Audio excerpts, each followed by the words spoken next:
the time I was 23 years old, I was married and I had 2 kids, a son and a daughter. Got to the point I didn't want to be a husband. I didn't want to be a father. I started drinking 7 days a week. I woke up drinking, I went to bed drinking.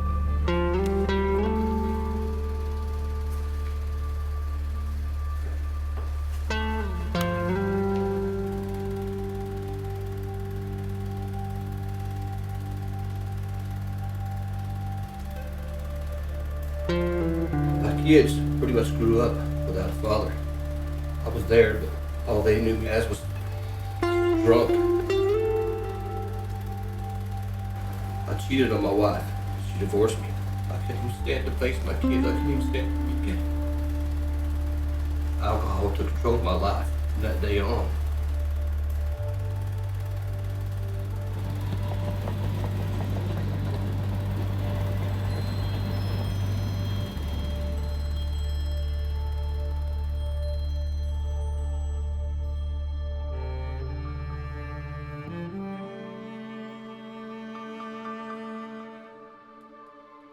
By the time Kirk got to No Longer Bound, his 25-year addiction to alcohol had left him hopeless, homeless, and knocking on death's door.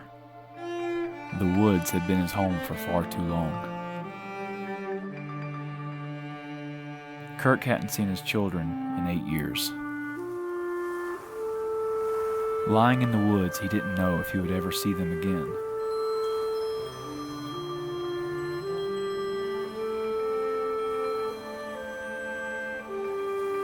Each night he prayed would be his last.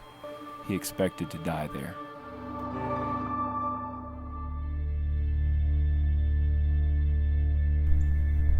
I remember walking down these train tracks one night. I'd been drinking all day. I could hardly stand up. I was so drunk I passed out. I just laid there and fell asleep laying on the tracks. I was so used to sleeping down here, hearing them trains roll through here every night, that if the train would have come through that night, I never would have woke up. The train would have ran right over me. That would have been the end of me. This is this far away. Dying right here.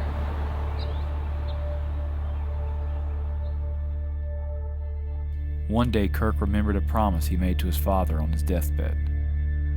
It was a promise that haunted him for years, but eventually saved his life. I remember this is right about the spot. I was sitting one night. It was pouring down rain. I was wrapped up in my sleeping bag. I was cursing God. That time I started thinking back to the last thing my dad said to me before he passed away. He said, "Son, please get somewhere where you can get help for your addiction. Get my heart right with God." I remember just crying out to God.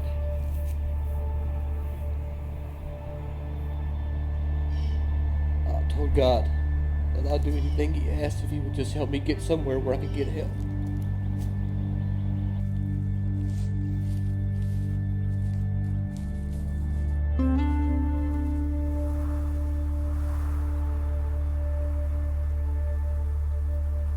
We first met Kirk through a letter he wrote us asking for help.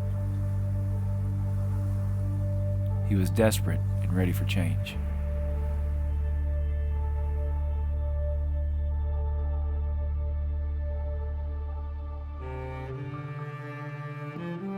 For the next 9 months, we witnessed Kirk's miraculous transformation from a hopeless alcoholic to clean and sober, from a homeless criminal to a true success story, from an absent parent to a longing father. But Kirk's heart wasn't quite whole yet. He was left wondering, do my children still love me? Had too much time passed? How could I afford to bring them across the country to see me again?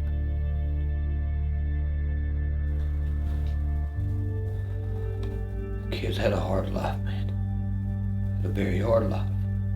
This makes me realize how terrible of a father I really was. Basically grew up without a daddy. They grew up with a drunk man who hanged around the house all the time, but I wasn't much of a father. Do you want to be? Yeah, more than anything in this world.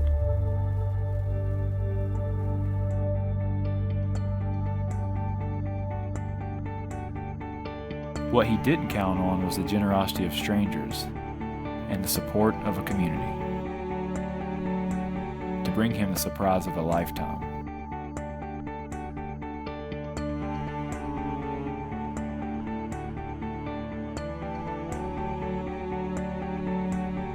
This is Kirk Cole. This is Corey Cole. This is the moment they waited 8 years for.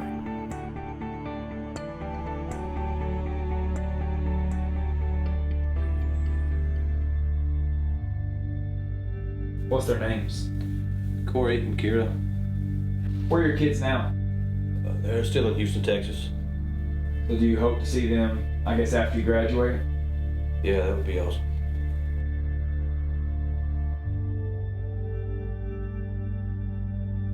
What Kirk didn't know was that his kids were waiting for him in the very next room. How old are they? My son Corey's 25 and my daughter Kira is 23. It's been so long since I've seen my kids. How did that come to an end? I cheated on my wife. They were both so upset at me they didn't even want to talk to me.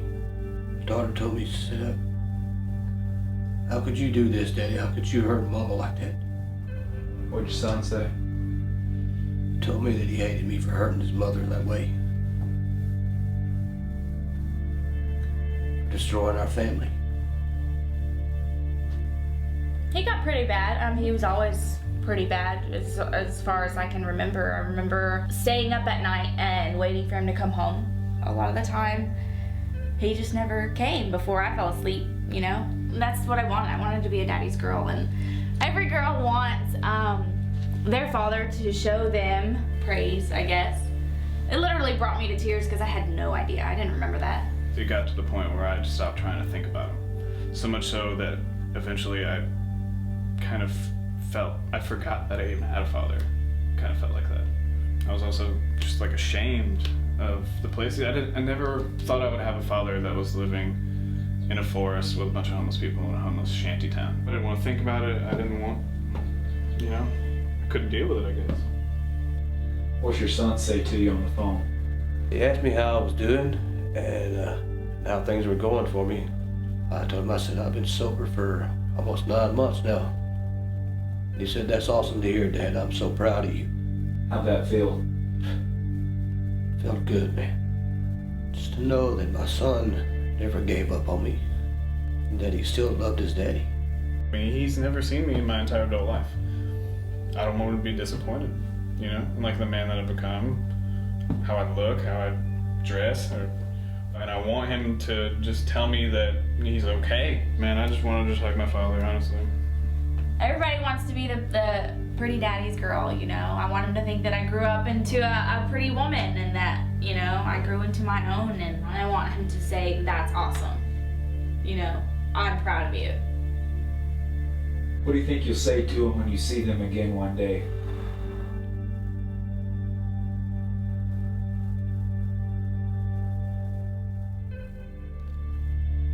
I wouldn't even know where to begin. I think the first thing I'll do is just put my arms around him and hold him for a minute. Just tell him how much I love him.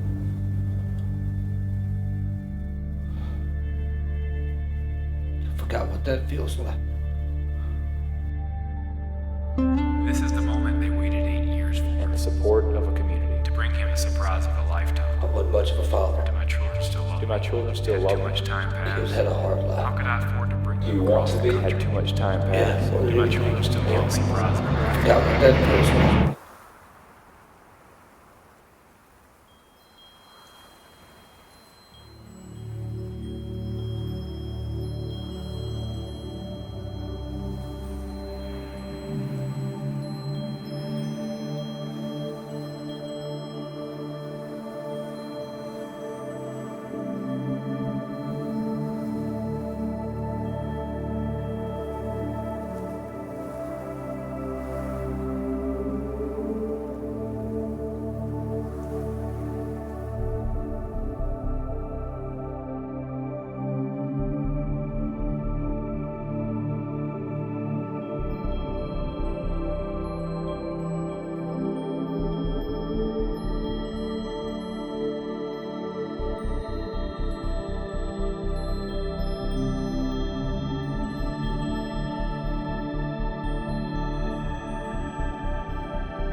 This was the day Kirk's dreams came true,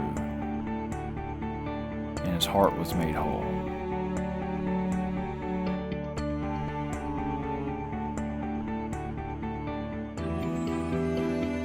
But this isn't just Kirk's story. This is our story. This is your story. This is the story of No Longer Bound.